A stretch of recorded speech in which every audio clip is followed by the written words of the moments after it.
Next, I want to introduce Debbie Anderson. She's also a member of Military Families Speak Out, and she lives here on Staten Island with me and worked very hard to put this exhibit together. I want to thank her for all her beautiful signs and dedication to the cause. Debbie.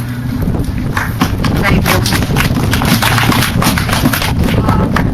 My name is Debra Anderson from Military Families Speak Out, as well as Movement for a Democratic Society.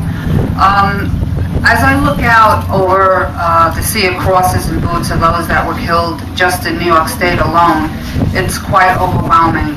Some of my husband's friends' boots are down on that beach, but this is just a fraction of those lives lost. We have over 4,000 soldiers who've been killed in Iraq, and from what I found out this morning is that we've had actually 1,142 U.S. soldiers killed in Afghanistan since 2001. I acquired this information from iCasualties.org, so it's quite accurate. I want to ask why after 6 years of fighting and occupation in the Middle East, why do we stay? What's the reason for staying? Saddam Hussein has been caught. No one talks about Osama bin Laden. There were no weapons of mass destruction. The only WMDs I know of are the ones we brought over there, like depleted uranium ammunition, which is now making our soldiers sick and their families, and the land in Iraq uninhabitable. Over 1 million Iraqi lives have been killed. They have been taken from their families, left behind orphaned, homeless. There are times when a whole family is killed, and why? For what? Are we still there for the oil, land? Tell me, what is it? Our president says he'll start troop withdrawal this year, but it will take 2 more years to bring them home, but not all, because they're leaving 30,000 to 50,000 combat troops to occupy Iraq. They say it's for the civilian safety, but they're combat troops carrying guns, and I call that an occupation.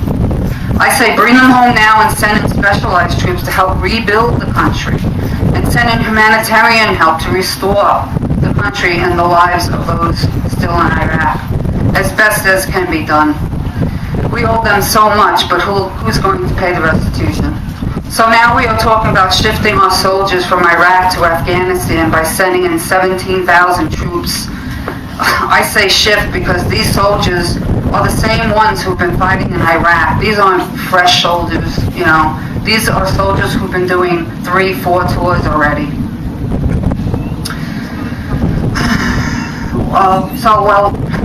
Why we must continue these occupations and disrupt paths that have killed and harmed so many people, including American lives. We have not brought democracy or liberation to these countries. We brought hell on them and destruction. The wars must end.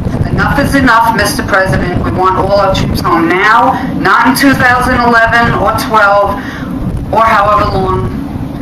And not just some of them. We need all of them home. Let's clean up the bullshit.